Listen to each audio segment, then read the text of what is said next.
Hi అండి. ఒక mini వ్లాగ్‌తో మీ ముందుకొచ్చేసాను. ఇక్కడైతే మార్నింగ్ అండి టిఫిన్ అయితే రెడీ చేస్తున్నాను. చపాతీ చేసి సూపర్‌గా ఒక కర్రీ అయితే వెజ్ కర్రీ అయితే చేశాను. చాలా అంటే చాలా బాగుంది. అంతా కష్టపడి ప్రొద్దుటే లెగిసి ఈ పిల్లల కోసం చేస్తే ఇంకా మా అమ్మాయి అయితే నాకు టిఫిన్ వద్దు, నాకు బయట నుంచి రప్పించు అన్నది. అప్పుడు ఎంత బాధ అనిపించిందో నాకు.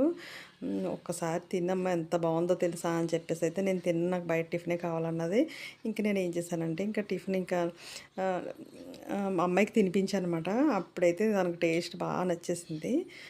కూర టేస్ట్‌గా ఉంది. అది కూడా అది కాకపోయినా తల్లి తినిపిస్తే ఇంకా టేస్ట్‌గా ఉంటది కదా! ఇంకా మా అమ్మాయి అయితే ఇంకా ఇంట్లో చేసిన టిఫిన్ అయితే తినేసిందన్నమాట. అప్పుడు నేను చాలా హ్యాపీ ఫీల్ అయ్యాను. ఎందుకంటే వాళ్ళు తింటేనే కదా మనకి కూడా కడుపు నిండుతది. ఇక్కడైతే మా అబ్బాయికి టిఫిన్ పెట్టేసాను. ఇంక నేను కూడా టిఫిన్ చేసేసాను. ఇంక తర్వాత వచ్చేసి ఇంకా మా అబ్బాయినైతే కాలేజ్‌కైతే ఇంకా డ్రాప్ చేయడానికైతే తీసుకెళ్తాననమాట.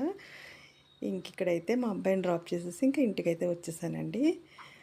వీడియో నచ్చితే కనుక లైక్ చేయండి.